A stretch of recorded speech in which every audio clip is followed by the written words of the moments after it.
Order. My name is Nusrat Ghani. I am the Chairman of Ways and Means and the Chair of the Court of Referees. The Court of Referees is meeting today to consider the promoter's objection to the right of certain signatories to a petition against the City of London Markets Bill to be heard on the petition. Alicia Weston is appearing on behalf of the petitioners, welcome, and Paul Wright and Paul Double, welcome, are appearing on behalf of the bill's promoter, the City of London Corporation. We are meeting today solely to consider the issue of the petitioner's right to be heard. We will not be discussing or considering the merits of the bill or the issues raised in the petition itself, which will instead be considered by the committee to which the bill is referred to in due course. I ask the parties to limit their representations to the matter of standing before us today. We will first hear a brief opening statement on behalf of the promoter, outlining the case before us today. We will then hear a statement from Alicia Weston on behalf of the petitioners on why she feels the right to be heard should be granted, before hearing from Paul Wright and Paul Double on behalf of the bill's promoter, who will speak to the challenges to standing issued by the promoter. Members of the court may ask questions at any point. After we've heard both parties, we will deliberate in private before coming back into public session to announce our decision. Before I hand over to Mr. Wright, could I invite any members of the court to declare any interest which may be relevant to our proceedings today? Ms. Franklin? Thank you, Chair. I just want to indicate that I know Katie Forster, who is the Director of the Corporation, on a social basis for my constituency. Thank you so much. I believe that's been noted. I will now hand over to Paul Wright, the agent for the promoter of the bill, to make a short statement outlining the case before us today. Mr. Wright. Thank you very much, Chair. I am Paul Wright, the City Remembrancer and Parliamentary agent for the City of London Corporation, who are the promoters of this bill, the City of London Markets Bill. And I'm joined by Paul Double, who is Counsel to the City and here to speak on behalf of the City as promoter.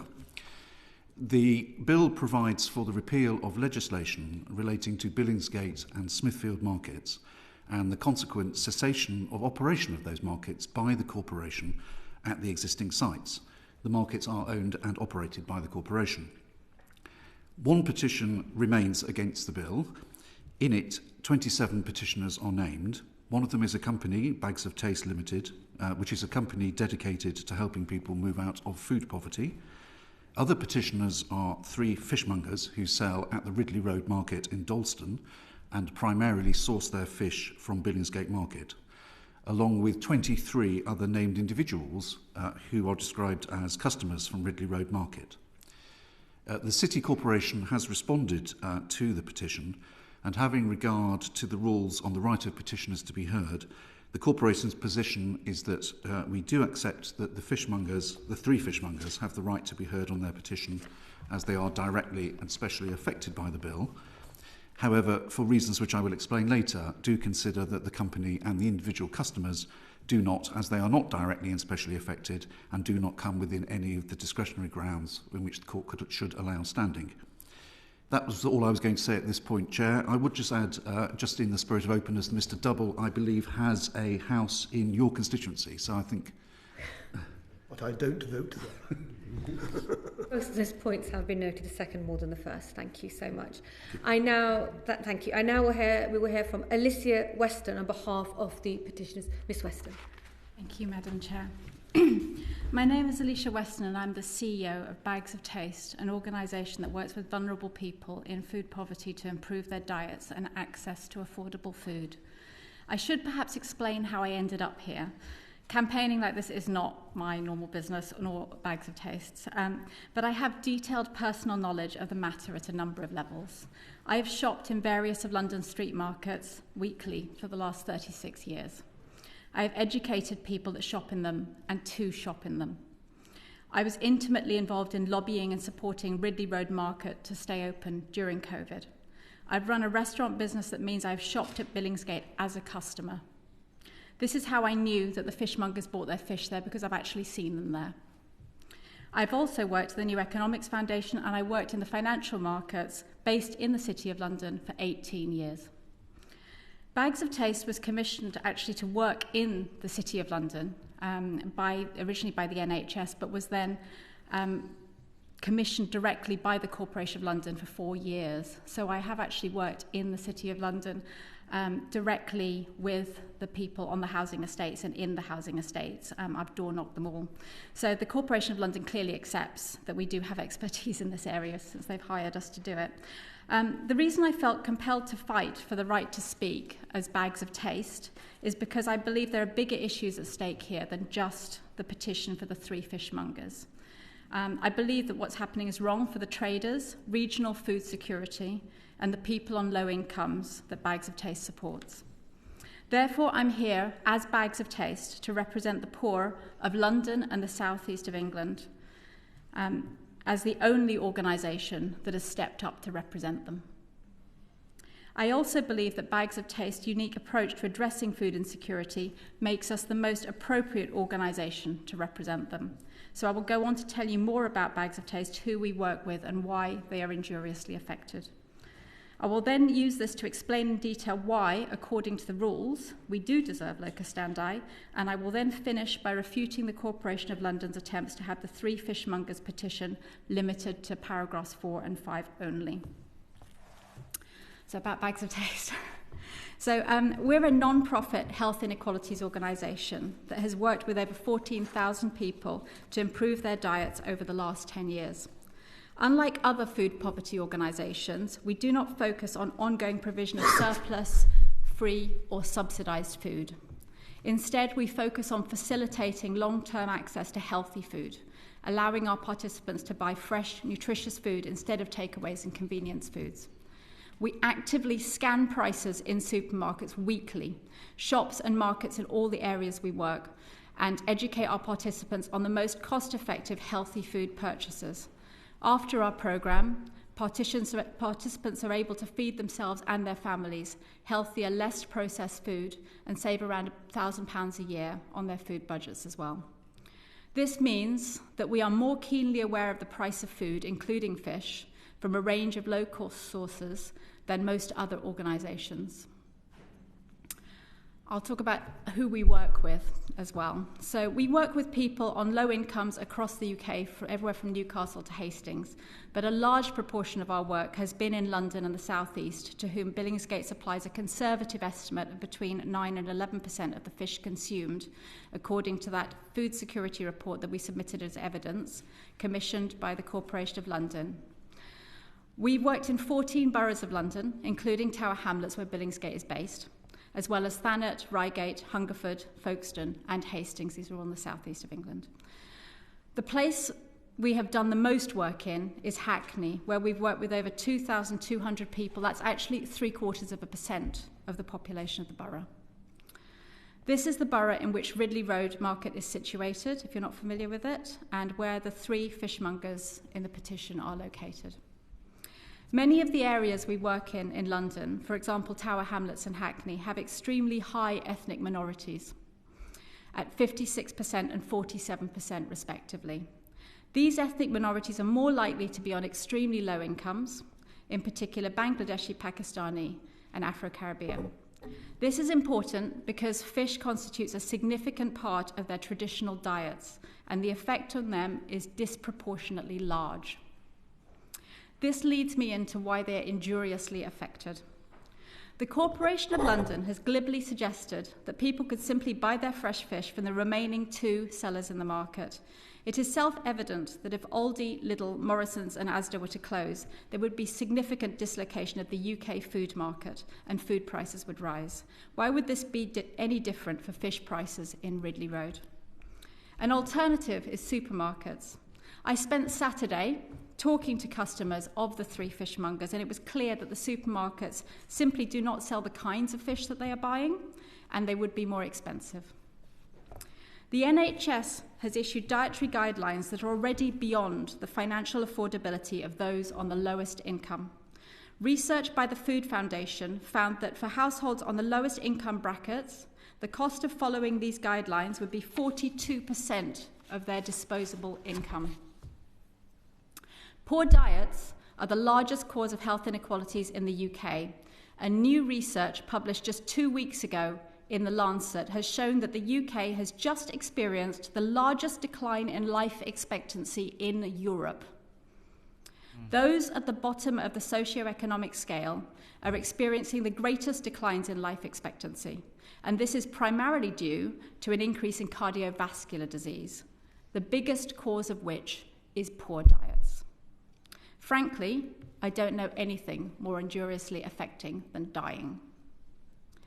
It is well documented that wholesale markets keep the price of foods down, reduce food insecurity, and increase variety and access to fresh produce. From the days of Adam Smith, it has been acknowledged that free markets provide the best goods and services at the best prices. The wealth of the City of London has been built on its markets, mostly in financial instruments. It is ironic that the Corporation of London, who govern the city, should wish to reverse this fundamental principle and shut down markets without providing an alternative. We also need to look at the impacts of intersectionality, the overlapping of different types of deprivation and disadvantage, reinforcing inequalities. Black and South Indian communities are more likely to be poor. They are also more likely to suffer from cardiovascular disease and significantly diabetes as well. And now they are more likely for their traditional diets to be disrupted. This significantly compounds the impacts on these communities. Of the 18 people I spoke to on Saturday, only one was white. They ate fish typically about 3 times a week, and that is 3 times more than the UK average. Peter, ethnically Nigerian, told me he was diabetic and changed his diet to eat more fish and vegetables. He eats fish nearly every day, all sourced in the market, and is now no longer diabetic. Chantal, who was actually quite familiar with Billingsgate, said, "When they close the market, what should we eat? Chicken to make us fat?" Not acknowledging these distinct dietary needs and overlooking lived realities reinforces the systemic barriers that ethnic minorities in London face. Barriers that manifest in reduced access to culturally appropriate food and worsened health outcomes. It is incumbent upon all of us to ensure that access to a healthy diet is affordable for those in poverty, since most particularly we're in a cost of living crisis.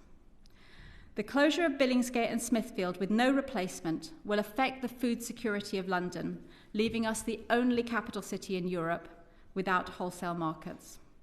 And in particular, the diets of the poorest, whose low-cost suppliers rely on Billingsgate to source the cheapest fish, one of the healthiest food there is, and a key part of the recommended dietary guidelines.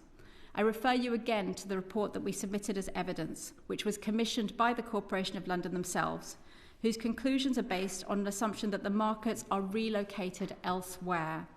Therefore, if that doesn't happen, the converse will also be true. There will be an impact on food security in London and the South East. You have indeed set a high bar for locus standi. For any one person, you could argue that the bar has not been met. Surely this person could just buy their fish at the supermarket, pay a bit more, it'll be okay. But we're talking about a lot of people here. 11% of the UK are facing food insecurity. This is over 2 million people in the southeast of England and London, the areas served and potentially affected by the closure of the wholesale markets. A small amount for all of them adds up to a very big impact. And that ill health will translate to greater costs for the NHS, social care, and other severely stretched services. Therefore, Bags of Taste is applying for locus for its petition to be heard against the bill on the grounds that it falls within Commons Standing Orders 92, 95.1 and 95.2, and so demonstrates itself to be a competent petitioner. As I understand it, the point of this court is to remove petitioners that might waste the committee's time. All we're asking for is that the bill requires that the promoter ensures replacements for the markets of Billingsgate and Smithfield before these markets are closed. The leader of the corporation said yesterday on Radio 4 that the co-location of traders was far more important than the actual sites that they are on, and we agree. I'll now address each clause individually. We believe that Bags of Taste should be accepted as having standing under the Standing Orders for Private Business 2019 on the grounds of competition. SO 92 provides that it shall be competent to the Court of Referees, if it thinks fit, to permit petitioners to have their petitions against the bill considered by the committee on the grounds of competition. The closure of Billingsgate and Smithfield markets without providing an alternative will inevitably affect competition in fish and meat in and around London, given the volume of trade that goes through these markets. This reduced competition will trickle down and affect the fishmongers in Ridley Road and other street markets. Without a wholesale market, such as Billingsgate, their stocks will have to come from a number of independent wholesalers. Fishmongers will no longer be able to assess the price and quality of a number of wholesalers in a common location, as they currently do in Billingsgate, and may be forced to order from only one supplier. This lack of direct competition will increase prices. The market study document suggests that 83% of the volume of fish traded at Billingsgate is done off the floor, via phone or WhatsApp, to suggest relocation has a minimal impact. This is a misleading number when it comes to the necessity of a physical market for selling fish. That 83% only happens because of existing relationships. Billingsgate is a shop front. 60% of the trade of John Lewis is online, and we would not reasonably expect, if they shut all their shops, for it not to have an impact on their online business. This is most clearly put in page 34 of the markets document, where a trader says, they might come once or twice at the beginning to start a relationship, but then we'll do it all on the phone. Catering companies in particular account for 47% of the business of Billingsgate and 33% of Smithfield. This industry has low barriers to entry and is a likely place for someone to start up in the food service industry, as I know from experience. The market is necessary to start these relationships for new businesses and build trust, and of course for those who are too small, like our fishmongers, to command strong relationships. Closing the market with no replacement harms competition and will result in higher prices. We also believe that we fit under the banner of education. SO 95, the power of courts of referees to allow associations, etc., to have the petition considered, says in paragraph 2, where any society, association or body sufficiently representing amenity, educational, travel or recreational interests petition against a bill alleging that the interests they represent will be adversely affected to a material extent by the provisions contained in the bill, that you would consider our petition. Bags of Taste is a body providing nutrition and affordability education to those living in food poverty, and so by definition sufficiently represents an educational interest. The interests that Bags of Taste represents will be adversely and materially affected by the provision of the bill. Material here is interpreted as more than minimal and sets a lower bar to meet for petitioners with educational interests. Poor diets are now the single largest cause worldwide of premature death, and reduced access to affordable produce only entrenches health inequalities. As I mentioned before, the NHS's dietary guidelines are already unaffordable for the poorest sections of the public, making our education efforts essential in providing practical, cost-effective alternatives. As to the question of sufficient representation and injurious effect, paragraph 1, this is SO 95, I'll leave you to read that actually. In connection with paragraph 1, we believe we do sufficiently represent the trade, business and interests of fishmongers in Ridley Road Market, but the same considerations apply to all street markets and fishmongers who get their supply from the wholesale markets of Billingsgate and Smithfield. We also believe that we sufficiently represent the interests of those living in food poverty in a district to which the bill relates, namely where we run courses, so you can say Hackney, across London and the southeast of England. Because we're the only body we know of providing courses that assist those living in food poverty that focus on long-term food access, it can also be argued that we represent the interests of those living in food poverty throughout all of southeast England, because if not Bags of Taste, who else would be representing them? The interests of the fishmongers and people living in food insecurity will be injuriously affected by the closure of Billingsgate and Smithfield markets because of the reduced competition leading to higher prices discussed already in connection with SO92 and the commensurate impact on health inequalities discussed in my introduction. Therefore, we submit that the court should find that Bags of Taste have standing under SO95 Part 1. Even if you don't think that we fit under a strict and literal interpretation of SO95, we would like to point out that the standing rules on SO95 do not anticipate or make provision for a petition from a not-for-profit company and the community interests it serves. We believe the court should consider how the spirit of SO95 should be applied to Bags of Taste by analogy. We submit that Bags of Taste should be allowed to speak and petition on behalf of itself and the people we serve, namely those living in food poverty, analogous to the provisions of SO95 Part 2. I'm finally going to address, you'll be glad to know, nearly over. I'm finally going to address the attempts by the promoter to limit what the fishmongers can say. And in this, you may want to pull up the original petition because I'm going to refer to the paragraphs specifically. So the promoter has asked that the traders should be limited to petitioning only in connection with paragraphs 4 and 5 of the petition, since they are not injuriously affected by the provisions of the bill in connection with the other paragraphs of the petition.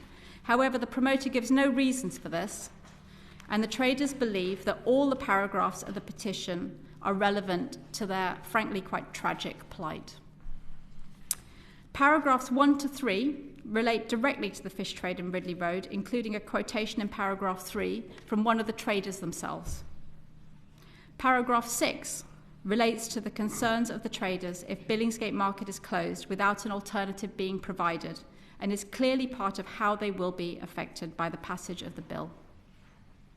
Paragraph 7 relates to the particular position of fish in Ridley Road Market and is clearly relevant to their concerns about the bill. Paragraphs 8 to 10, are we all keeping up? Paragraphs 8 to 10 relates to the customers of the traders and are clearly relevant to their trade and the potential damage they will suffer if the bill is passed. The traders will also have direct knowledge of these customers. In summary, all the paragraphs of the petition are part and parcel of the traders' complaint against the bill, and so they should not be fettered in the way that the promoter has suggested. That's it. Okay, Miss Weston, thank you so much. We will now hear from Paul Wright and Paul Doug. Questions? Are there any questions to Miss Weston at this stage? Thank you so much. We will now hear from... Oh, there is. Carol, Miss next. Yes, Miss Weston, you made specific reference to the process that Bags of Taste goes through in scanning prices, both in supermarkets and indeed at Billingsgate. Can you tell me how often that happens and how that's communicated to individuals who may benefit from the services provided by Bags of Taste? Certainly. So when we... so the programme itself lasts 2 weeks. And they are constantly starting. So we're constantly starting new courses, which is why we pretty much do this weekly. So prior to doing that, we will actually check out the local shopping. So we have something called the local shopping guide, which goes out for every participant. And within that, it will have all the local prices. So we keep the prices updated. We have one volunteer who actually updates the price weekly, goes through, checks prices in Asda and all the rest of it, and also, volunteers that work locally and may know prices in local shops and markets. The local shopping guide is updated prior to every course that's run, and they are sent up-to-date price lists. It's several pages long. And it has the pricing of every ingredient, plus some others that we would be recommending that they buy subsequently, yes. So effectively, the local shopping guide is an educational tool produced by Bags of Taste based on the evidence that your volunteer collects. Yes, thank you. Mr. Vince? Yeah, just how are your clients referred into you? They're referred from... Well, a really wide range of places, but quite a lot of healthcare referrals. So, for instance, we're currently working with people that have recently been sectioned and have been discharged into the community, and they're referred in by the NHS in London. But also social prescribers is very common. Quite a lot of mental health referrals. About 72% of the people that we work with have some kind of mental health, whether it's anxiety, depression. And local charities, social services. It's a range of places. Food banks sometimes. Mm-hmm. We have a few more questions. Mr. Swallow? What percentage of Billingsgate Market customers do you estimate are also clients of Bags of Taste, and what percentage of Bags of Taste clients use the market? Well, that's very hard to know, to be honest. Billingsgate, when you say Billingsgate clients, we're not just talking about people that are going directly to Billingsgate, right? They're going via fishmongers. So we can't specifically say that, but I think I might have some data here from that markets document. So Billingsgate Market, 29% of the fish coming out of Billingsgate Market is going to eating at home channels. Now, I couldn't tell you. I just don't have that kind of data, I'm afraid, on what percentage of our customers would be sourcing fish ultimately via Billingsgate. Mr. Davies? Thank you, Chair. I'd like to thank you for saying a little bit about the good work your organisation does and using your democratic right to convene this court, which I think is only meeting for the third time this century. If a right to be heard is found, what relief would Bags of Taste be looking for from any committee which subsequently considers this bill? Well, as I said, the main thing is that there should continue to be markets. And at the moment, the conversation I've had so far with the Corporation of London has been that they want to put this bill through because it takes time to get a bill through Parliament to enable them to close the markets. And my response to that is it takes time to build a market. What actually happened, the reason I got involved in all of this is because I read just a couple of days before, the deadline was Friday a few weeks ago, and on the Wednesday night I read a news article saying that the replacement for Billingsgate had been cancelled. And I was quite shocked at this because I understood it was moving, I was fine with that. And I thought, oh gosh, we should do something about this. And then I looked and I thought, oh, Friday afternoon, you must be kidding me, I haven't got time for that. And on Friday lunchtime, I was actually going somewhere and I thought, I'll just walk through the market and I'll ask the fish traders what they know about this. And to be honest, they were so shocked. They did not know. And that's the issue, actually, that none of them knew that Billingsgate's replacement in Dagenham had been cancelled. They were so distressed. I literally had one guy wailing down the phone at me going, I'm going to lose, I'm going to end up on benefits because I don't know how to do anything else. But their staff were the first ones, because the owners weren't necessarily right there. So I spoke to their staff and they're like, yeah, it's going to reopen in Dagenham. I said, no, it's not, it's been cancelled. What are we going to do? I won't have a job. So they were really very distressed. And I just thought, okay, I'll work late tonight and I'll drop everything and I'll just deal with this because they won't know how to petition Parliament. I didn't know either, but I've got a better chance. At least I speak decent English. So, so that's what I did. That's how I got involved in it. Thank you, Ms. Weston. And Mr. Leslie? Thank you, Chair. A point on the grounds that you're claiming your right to be heard on. So you've mentioned Standing Orders 92 and 95. Mm-hmm. Can I just check then that you're not claiming that Bags of Taste is specifically and especially indirectly affected by the bill? Is that correct? The people that we represent, right, especially and directly affected, yes. In terms of the 92 part 2, I can read you what that actually says. 1 second. So, 95 part 2. It says, where any society, association or other body sufficiently representing amenity, educational, travel or recreational interests petition against a bill alleging that the interests they represent. So I read that to be the people that we work with, the kinds of people that we work with. Yes, it was a more general question than that, really. There is another basis on which you can find the right to be heard, which is if a person's interests are specially and directly affected. So this is outside the standing orders, and I was just trying to clarify whether you were claiming that your company's... In the sense you're making our job harder, yes. But but yes, I mean, it's really, we're here to represent the people that we work with because, I mean, to be honest, the big problem I have with all of this is it's just a tragedy of the commons. I mean, all of these things undermine the street markets, undermine the food security of people in poverty. And we can all sit here and go, well, they're not specially affected, they can just go and buy their fish at the supermarket. But ultimately, one day someone's going to turn around and go, what happened to those markets? Why did they close down? And, it's a chipping away at these things, Why is everyone so sick? Why is the NHS in the state it's in today?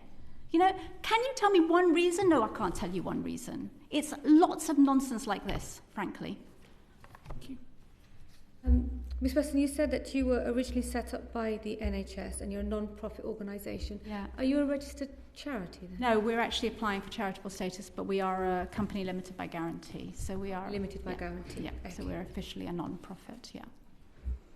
Thank you so we weren't originally, just to clarify, we weren't originally set up by the NHS. How were you originally set up? We were set up by me.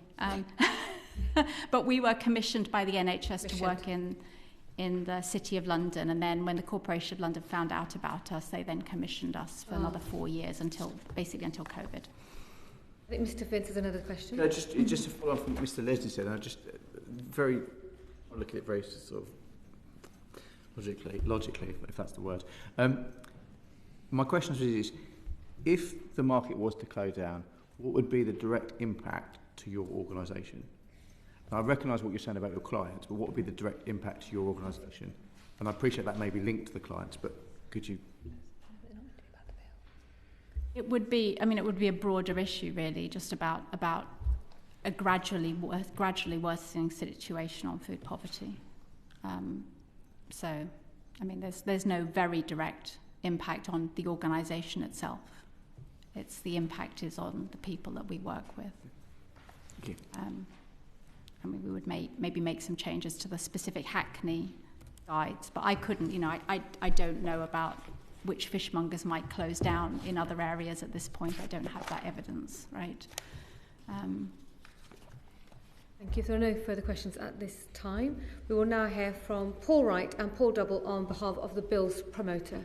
Thank you very much, Chair. At the outset, could I just check that members of the court do have a copy of the documents that we submitted? We've brought some copies with us in case anybody does need them, but if you have them, then I will crack on. Just to start with, I would like to refer the court to the report, which is at tab 1 of our documents, which was reported to the Joint Committee on Private Bill Procedure from 1988. And we've highlighted one particular paragraph of that, paragraph 101, where the Joint Committee noted that it's a fundamental principle of private legislation procedure that only parties specially affected should be entitled to be heard, and that the rules of locus standi must be upheld. If they are allowed to lapse, more of members' time will be taken up in private bill committees. Therefore, the committee recommended that promoters should be encouraged to police the rules of locus standi, and that private bill committees should treat a reasonable but unsuccessful challenge not treat a reasonable but unsuccessful challenge as a point of prejudice. So I just wanted to say that it's in that spirit that the corporation is raising these objections to standing today. Indeed, the corporation takes the view that whatever the position on standing or whatever decision the court makes, the corporation is not seeking to engage with Ms Weston, with Bags of Taste or with the customers and the substantive concerns that have been raised, and it welcomes the opportunity to do so.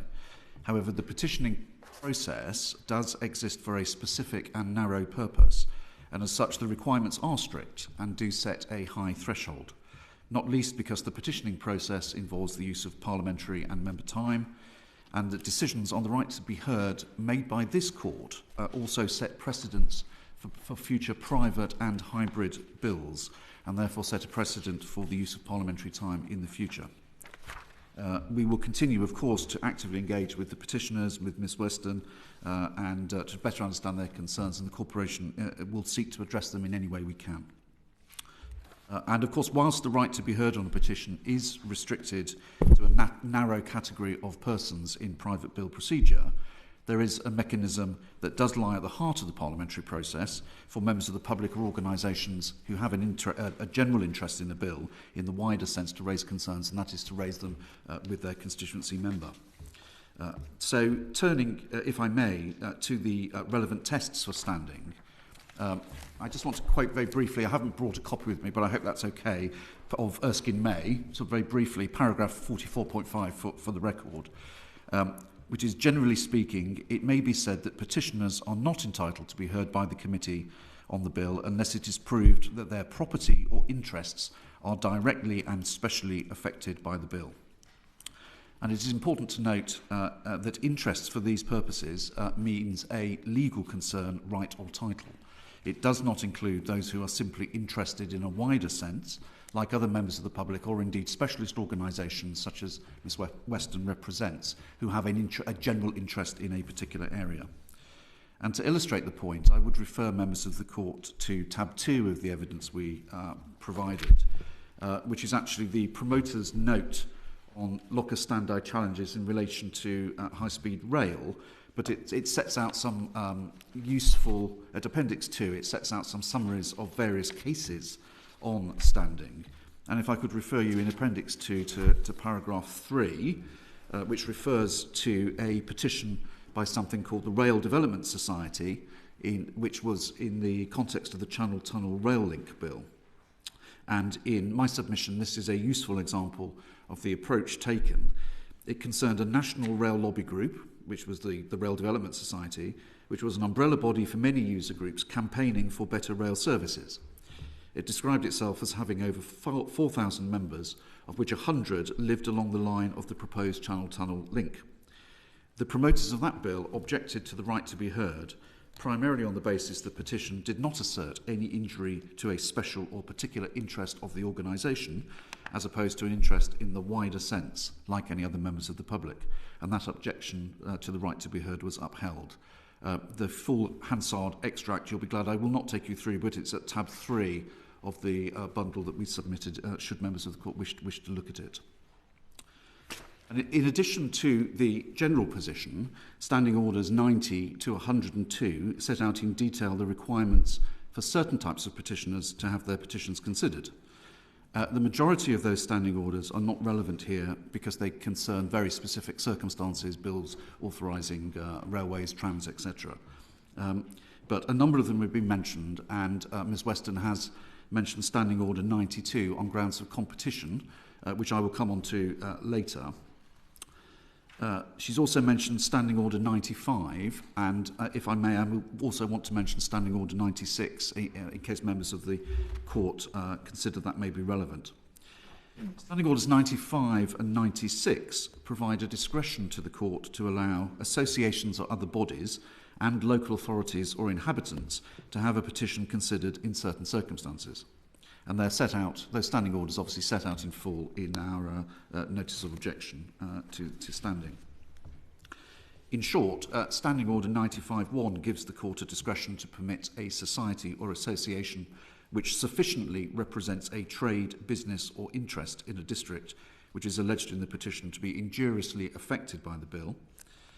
Under paragraph 2, the court has a discretion to permit a society, association or other body which sufficiently represents amenity, educational, travel or recreational interests alleged in the petition to be adversely affected to a material extent by the bill to be heard. Standing Order 96, those, goes on to give a discretion to permit local authorities or inhabitants of an area, the whole or part of which is alleged in the petition in question to be injuriously affected by the bill. The precedents relating to Standing Order 96 do reflect the convention that is directed at groups of persons who are petitioning as representatives of all the inhabitants of an area, not individuals themselves. And then I would also just like to refer the court to a further document submitted on behalf of the corporation. That's at tab 4, which is the guidance which was issued by the Department for Levelling Up Housing and Communities in relation to the right of petitioners to be heard by the Select Committee in relation to the Holocaust Memorial Bill. Obviously, that is a document of the promoter, and it relates to a hybrid bill, but the principles are the same. And if I could refer you to paragraph 19, which should be highlighted in the version you got, I think that does set out very neatly the approach that should be taken and the interplay between the general position on standing about sufficiently and directly affected and how orders 95 and 96 work together. And I would adopt the approach that was taken in that summary. So turning now to the application of those principles to these cases, it is the corporation's position that Bags of Taste Limited, the company, has not demonstrated that it is itself directly and specially affected by the bill, or that its rights, interest and property are injuriously affected. The company describes itself in the petition as an organisation that supports people living in food poverty. It states many of the people it supports shop in clearing markets across London, and these markets allow them access to low-cost, fresh produce, including fish, that is often towards the end of life. Whilst the corporation very much wishes to engage to understand the concerns, as I explained, applying the test to be heard, the company's property or interests are not directly and specially affected by the bill at all.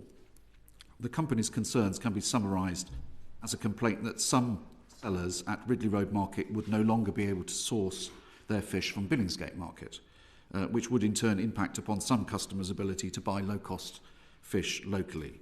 And so the corporation considers that, bearing in mind the very high bar that does exist for the grant of standing, that this does fall short of establishing the sort of interests of the company of a legal sense rather than a general sense will be affected by the bill.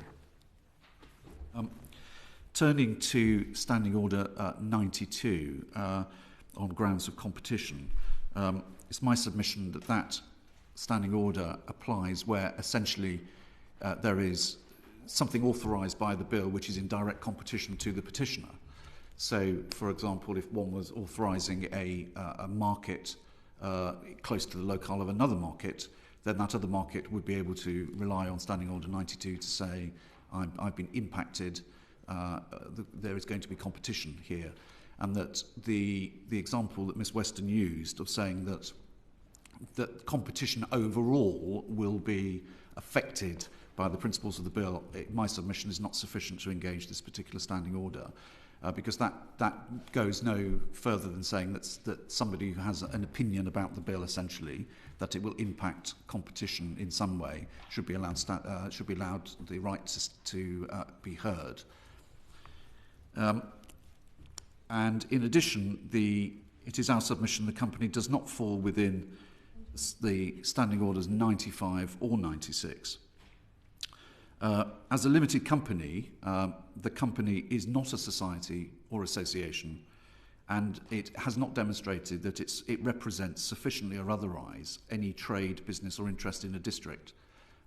The examples and the precedents in relation to this it's very hard for organisations, admittedly, to show that they do meet those conditions, but it is normally the position that they would be expected to be able to demonstrate that they are a trade association, that they represent all the traders in the market.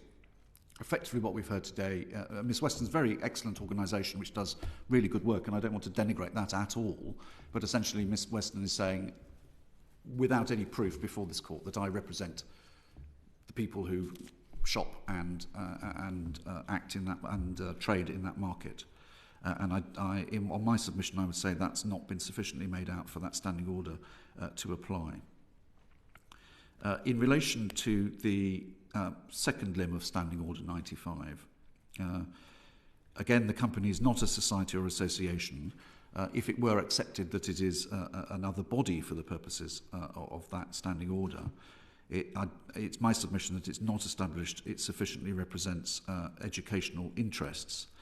And as I explained at the outset, interest for these purposes means a legal concern, kind of right or title. It's not concerned with those who are interested in the broader sense, even if they speak with some authority on that particular area or have an in-depth knowledge, and in common with other members of the public. And in addition, even if the court took the view that it did sufficiently represent such interests, the company has not established that any interests are adversely affected to a material extent by the bill. The petition raises a general concern the closure of Billingsgate Market would impact fish sellers at Ridley Road, which in turn impact the ability of those on low incomes to buy fish locally. However, it's clear from the petition itself that a number of fish sellers at Ridley Road Market do not consider they would be affected by the bill because they source from wholesalers direct or primarily sell frozen fish. And accordingly, there is not sufficient evidence to say that the bill would in fact prevent those on low income from continuing to purchase low-cost food in Ridley Road Market. And in my submission, none of the other standing orders otherwise would entitle the company to have a right to be heard. I don't propose to go into very much detail on the remaining points, but I should point out that there are also 23 customers who are individually listed, described as local residents who shop in the local clearing market. Ms Weston didn't go into particular detail about them, but my submission would be that, as I've explained the way the standing orders apply, that none of those standing orders would actually apply in relation to those individual customers either. They do not represent people. They have not demonstrated themselves that they are specially and directly affected. And if the court is considering whether in fact they might perhaps represent the inhabitants of an area and therefore engage Standing Order 96, I would just say, make a few submissions in relation to that they are not specially and directly affected for the reasons explained. Standing Order 96 is directed at groups of persons who are petitioning as representatives of inhabitants of the area. Individual inhabitants are not normally treated as being covered by that over and above the general position that they need to show they are directly and specially affected. The connection to the bill is not strong. The petition doesn't allege, and in fact it's not the case, that they particularly inhabit an area which is to be injuriously affected by the provisions of the bill. Billingsgate Market is in E14. The vast majority of petitioners live in E8. In fact, Ms Weston and most of them live on the same road in E8. E8 is, I think, 5.2 miles by road from Billingsgate Market.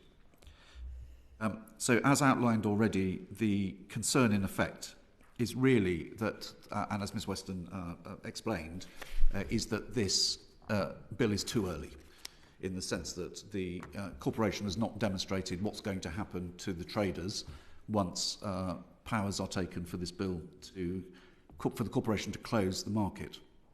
And I would make the observation that the bill in fact does not provides a power to close the market, and it is the intention that that will be done at a time when the traders have relocated to other locations within the M25, and that is the traders' intentions, stated intentions, and they are in support. The traders at Billingsgate and indeed at Smithfield are both in support of this particular bill, which is before you today. But essentially, the point that is being made is that this is too early. The fish traders who the corporation accept do have standing for these purposes. Clearly, their main point is that this is too early. So that point is going to be made and is going to be heard by the committee, irrespective of what happens today in respect to the other petitioners. So I would say that it's proportionate not to allow Bags of Taste and the other customers to be heard, given that the issues will be heard in any event, as the corporation has accepted the standing of the three traders. We do say, though, as Ms Weston explained, that those traders should be limited to the particulars in the petition that deal with how the bill specially affects them, rather than the broader points that are made. And we've made that request to the committee, that you limit to the court, I apologise, that you limit the standing of the customers, of the traders, the three Ridley Road traders, to those matters which are set out in those two paragraphs in the petition. I'm not sure if I can assist the court any further, and perhaps Mr Double might want to add a few comments. Yes, thank you very much, Mr. Wright.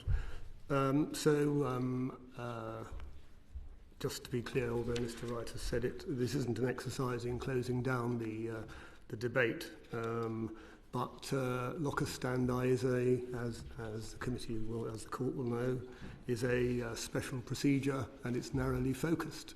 And of course, the rights, as Ms. Weston has pointed out, there are many arguments about this, and they would be made in the usual way as they are made for any parliamentary bill.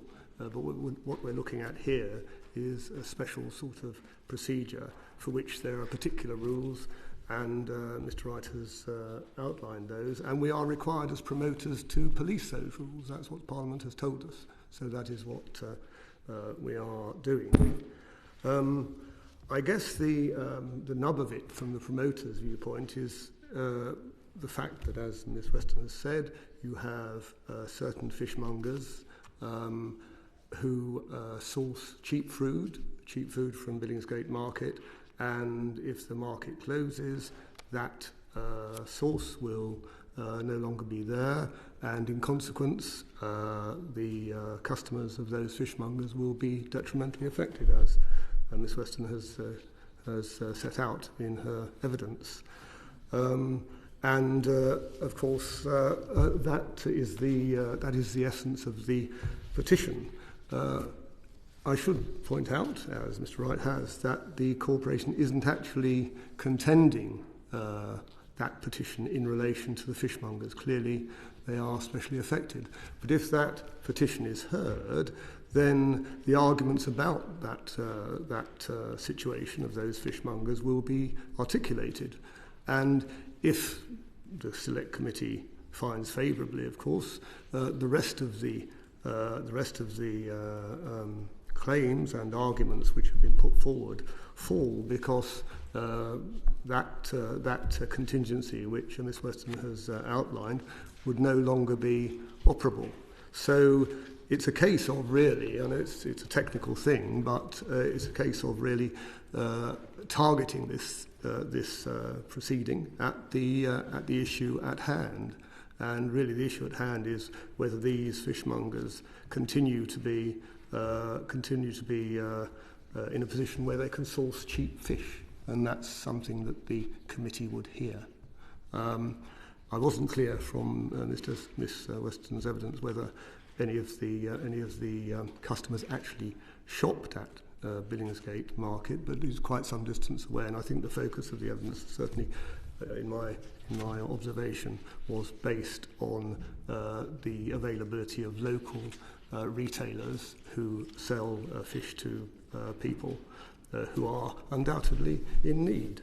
And as I've said, that is something which would be heard by the committee. I should just mention, if I may, since it's been raised by Ms. Weston, about the future of Billingsgate, and if I may just read this extract, I won't trouble the court with the whole thing. But if I just read it, maybe contextualise things a bit. The London Fish Merchants Association, representing Billingsgate traders, and the City of London Corporation have been working together for some time now on the future of wholesale fish provision in London and the South East. That joint work includes identifying potential new premises for the traders where the City of London Corporation will no longer be landlord and where the businesses can expand. The market will continue trading from the current site for at least the next 3 or 4 years.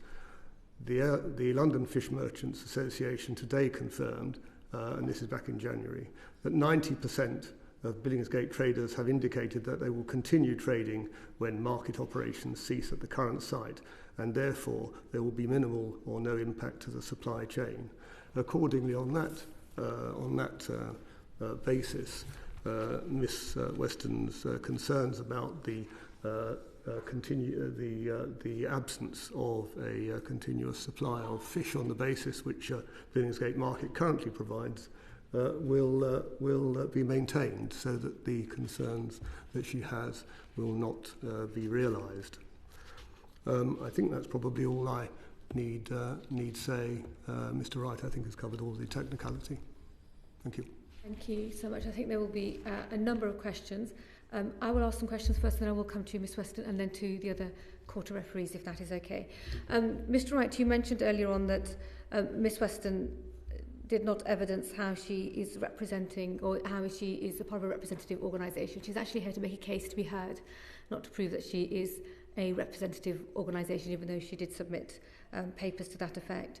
And then Mr Wright, you mentioned that she could not accurately evidence the material extent of impact that would have on the people in the community that her organisation supports. Do you have material evidence to suggest that there would be no impact on the people that are accessing the supplies at the moment?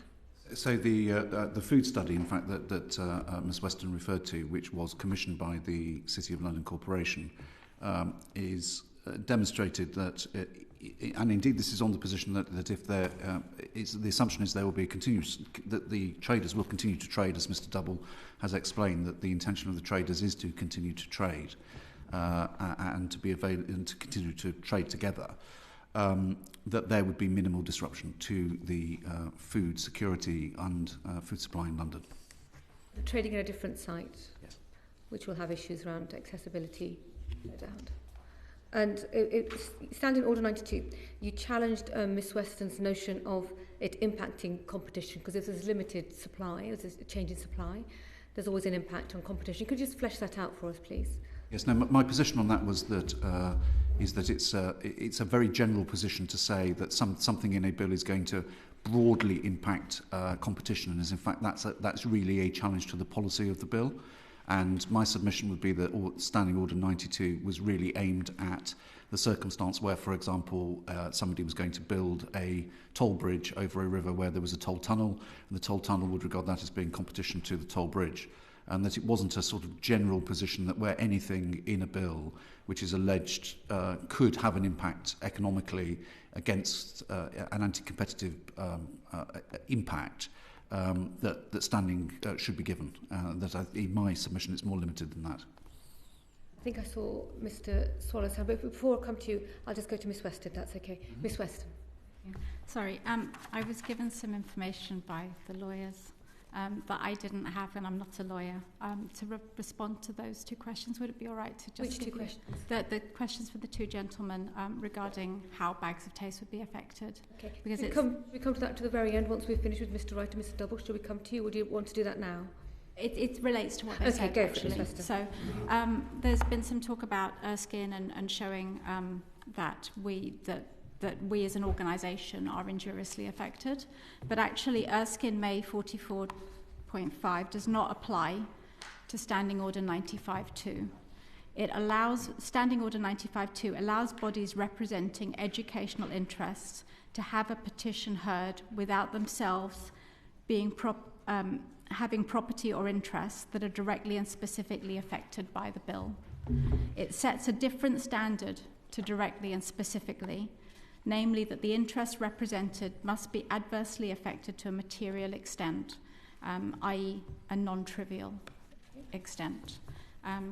But also, just in response to what the gentleman was saying, that food study is entirely written on the premise that Billingsgate will be relocated. All we're asking for is a guarantee that it will be relocated. That food study is not relevant if the market is not relocated. But I'm also going to pick up on the actual quote that he said.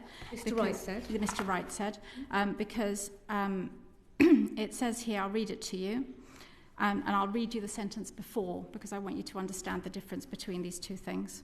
In the case of Smithfield, 70% of traders intend to relocate together, and this would potentially amount to all the current Smithfield trade moving. Now, relocating together is code for there's going to be a market, right? In the case of Billingsgate, 90% of the traders have indicated that they aim to continue operating beyond their current physical premises. That is not relocating together. That is, we're going to have a warehouse. That is a different thing, and it's strange that they would use completely different language in the same sentence or next sentence. Thank you, Ms Weston. I think Mr Wright wishes to respond to that. Then I will come to Mr Swallow. Thank you. It was just to make the court aware that Ms Weston is absolutely right. The language is slightly different in the food study. My understanding, the current position is that the majority of the traders at Billingsgate do wish to relocate together. Mr Swallow, followed by Mr Vince. Mr Swallow? No? You contend that because you're not contesting the right to the traders to petition against the bill, that there'll be an opportunity for them to raise the issue about it happening too soon. But at the same time, you're challenging their right to petition on just those grounds. Is that not the case? So can you please explain to us why you feel that by not contesting their right to petition, but contesting that they should be limited in how they petition, they will be able to raise the very concerns that you said that they should be allowed to raise? Thank you. I mean, yes, sir. It would be limited to the extent of how the bill impacts them directly, but that would not stop them from making the point, and we would not seek to stop them from making the point that the bill should not be approved at this point in terms of timing, because there is no alternative. If that's the point they want to make, that goes to the reason they would argue they are especially and directly affected by the bill, because that's it impacts the very point that they make in their first opposition with objection to the bill, which is one of the measures that you're saying that they should not be allowed to petition against. Because it would come within the more narrow grounds. Is that is basically what they're saying. Their argument, as I understand it, would be that this bill is premature until there is a clear alternative to Billingsgate Market, and that would be the basis on which they would be able to argue that they the fact that they are directly and specially affected, which the corporation does accept, would enable them to be able to argue that ground. And so I would not be seeking to limit them from arguing that ground, because that is how that's their resolution, if you like, the resolution they would seek to the fact that they are specially and directly affected, is they would be seeking a delay or some cast iron guarantee of the relocation of the market. Thank you.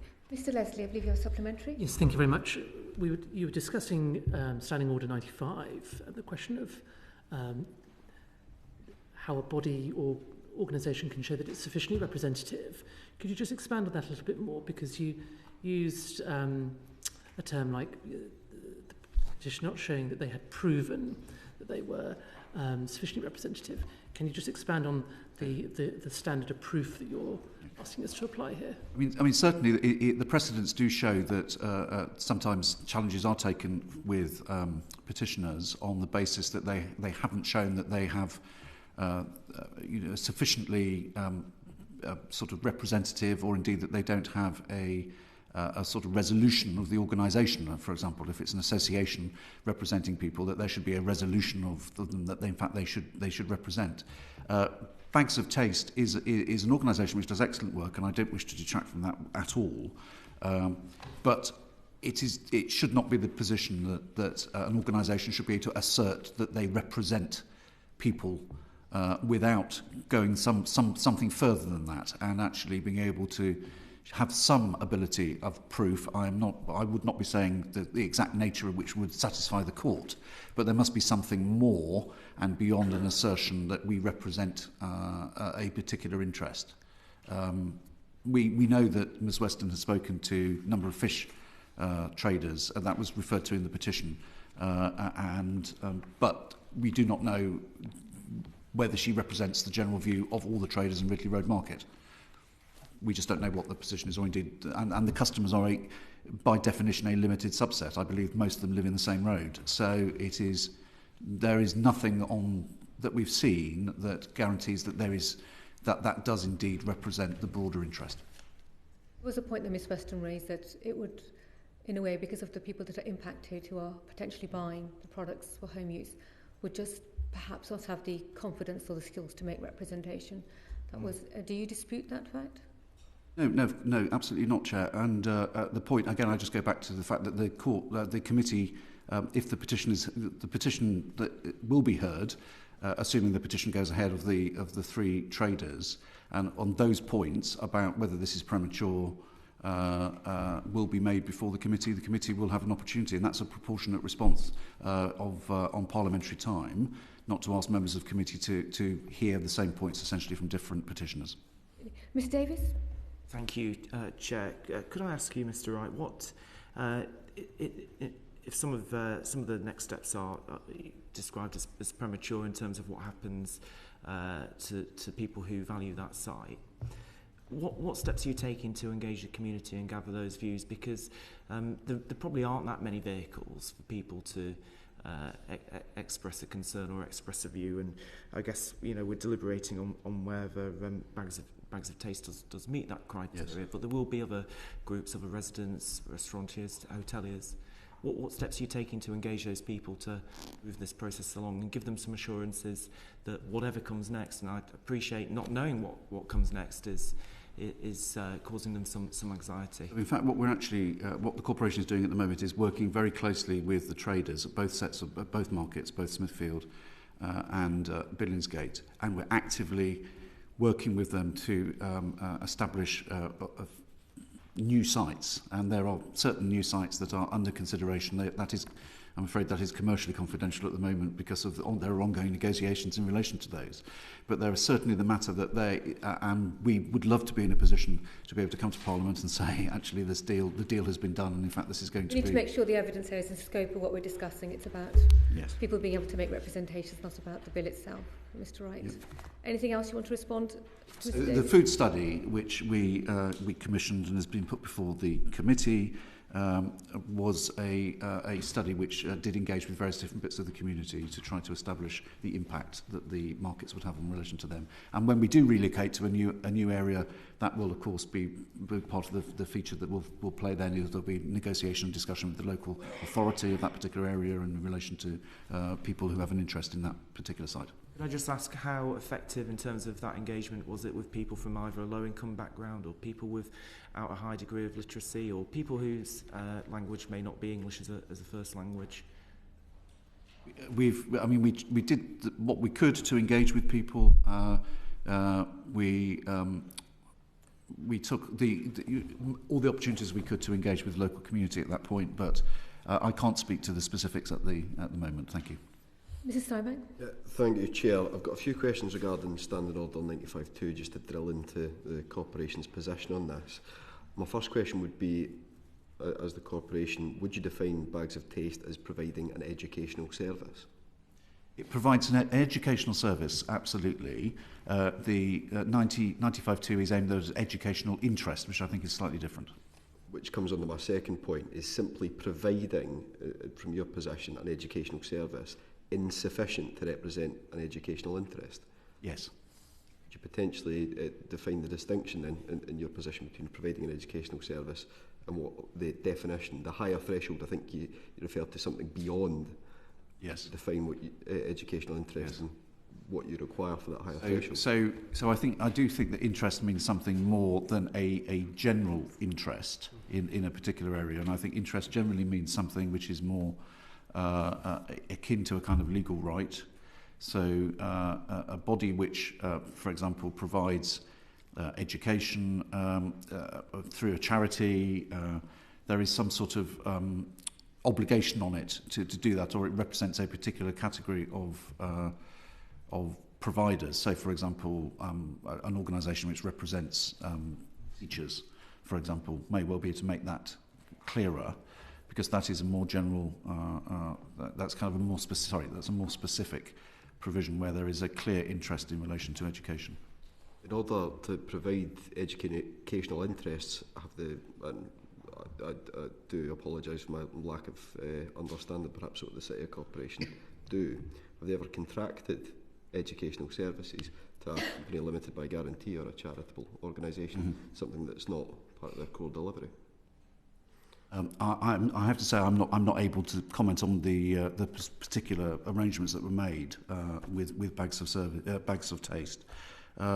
Clearly, they do provide. I'm not suggesting again. I want to make the point that I don't think that I'm not saying that they are doing anything other than a very good job. But what they do is whether they meet the test in the standing order. And I would just add in relation to 95.2 that it's not just a question of being representing an educational interest.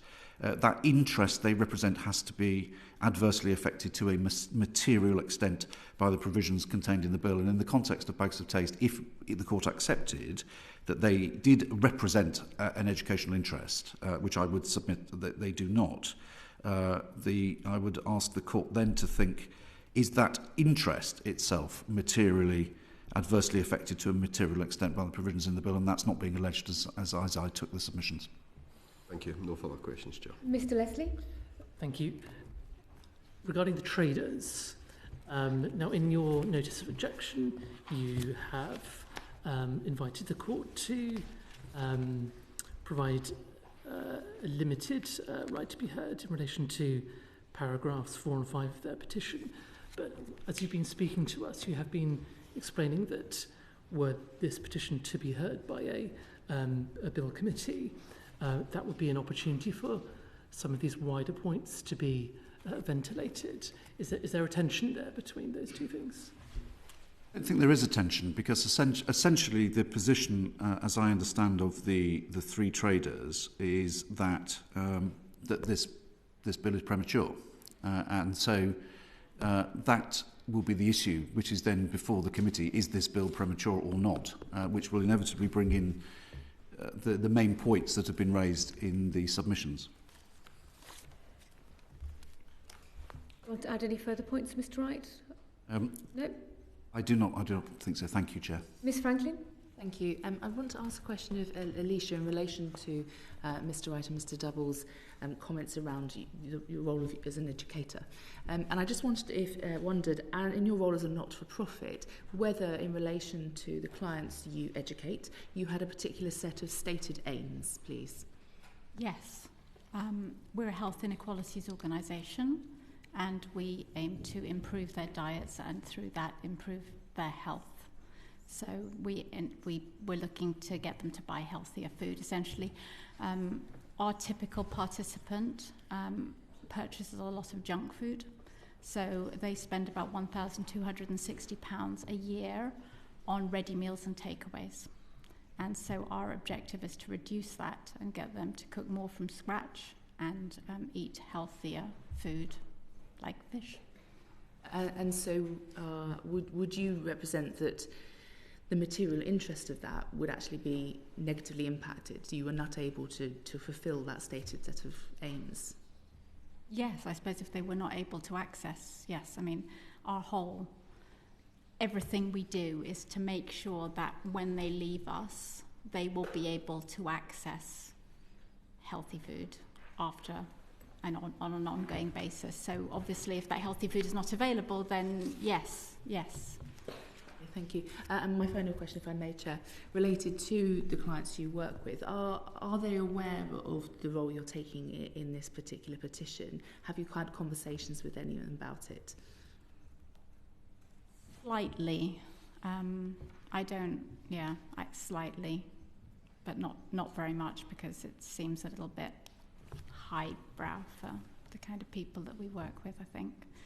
I also don't like them to think that we talk about them as being highly vulnerable or in poverty, because it's a bit degrading. Thank you. Ms. Weston. Ms. Wright, did you have anything else to add? No, I don't. Thank you, Chair. If there are no further questions, okay. Thank you so much. We will now deliberate in private, so could I please ask the parties to withdraw? We will call you back in when we are ready to announce our decision. Thank you so much. Order.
Order, order. Thank you for your patience. I'll be shortly reading out what the court has decided, and to be clear, there will be no further comment or debate. We have carefully considered the representations made before us today. The court has concluded that Bags of Taste does not have the right to be heard. For the avoidance of doubt, the customers do not have the right to be heard. The trader's right to be heard should not be limited. They can be heard on the petition as a whole. That concludes our business for today. Order, order.